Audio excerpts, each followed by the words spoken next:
Siguiendo con la parte de vectores, vimos que un vector puede escribirse en forma de coordenadas rectangulares. Si conocemos el punto inicial y el punto final, entonces el vector va a tener una forma en coordenadas rectangulares.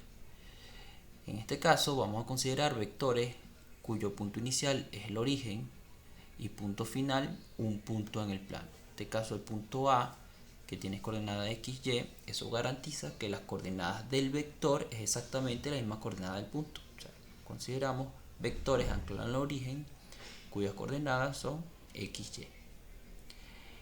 Ya conociendo las coordenadas rectangulares de un vector, es posible encontrar otro tipo de relación en coordenadas que puedan representar de forma única al vector. En este caso, si el vector A tiene coordenada x, y, entonces es posible representar al vector A, pero ahora en otro sistema de coordenadas que vamos a conocerla como coordenadas polares.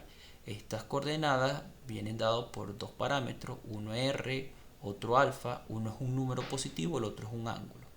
¿Quiénes son esos parámetros? R, ya conocido, es el módulo del vector, es el tamaño del vector, es la distancia que hay desde el punto inicial hasta el punto final, eso es R, y su expresión viene dado por la raíz cuadrada de la componente x al cuadrado más la componente y al cuadrado del vector. Y el alfa es el ángulo que forma el vector con respecto al eje x. Este ángulo, si utilizamos Pitágoras, podemos observar que la tangente de ese ángulo no sería más que y entre x, o lo mismo decir que la tangente inversa de y sobre x es exactamente alfa, que es esta expresión que tenemos acá.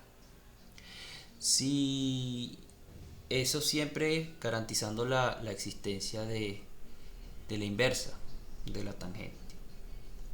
Ya luego cuando practiquen, se van a dar cuenta que pasa si un punto se encuentra, por ejemplo, en el tercero o en el cuarto cuadrante, que van a pasar con esos ángulos. Ahora bien, si nosotros tenemos o conocemos un vector en su forma polar, también existe una relación para llevarla a su forma rectangular. Esa relación viene dada por estas ecuaciones que están acá. Nuevamente, utilizando Pitágoras, nos podemos dar cuenta que si yo conozco a R y conozco a alfa, entonces yo puedo conocer a x utilizando la definición de la función trigonométrica coseno. Entonces, x no sería más que el coseno de alfa por r, y y no sería otra cosa que r por el seno de alfa. Ya conociendo estas dos relaciones, entonces encontrar, dadas las ecuaciones, las coordenadas cartesianas de un vector, sus coordenadas polares y viceversa. Una duda que le puede surgir es ¿qué pasa si el valor de x es 0? En caso de que el valor de x sea 0, este número que está acá no tendría mucho sentido, porque la división entre 0 no existe. Entonces, pero podemos hacer el análisis directamente de la gráfica.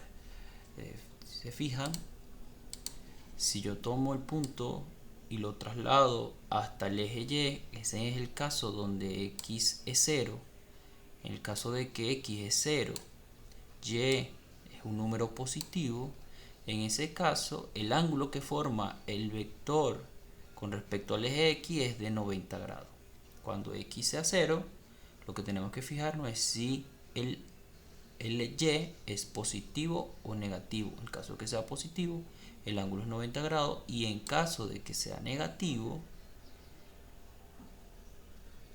el y sea negativo, entonces el ángulo que se forma es, si lo vemos de forma externa, son 270 grados, pero en muchas de las calculadoras lo que le va a dar es el valor más pequeño del ángulo entre el eje x y el vector, y en este caso, por ser un ángulo que va en el sentido de la aguja del reloj, este ángulo sería menos 90 grados. Entonces, en resumen, si y es positivo, tendríamos un ángulo de 90 grados, y si y es negativo, Teníamos un ángulo de menos 90 grados.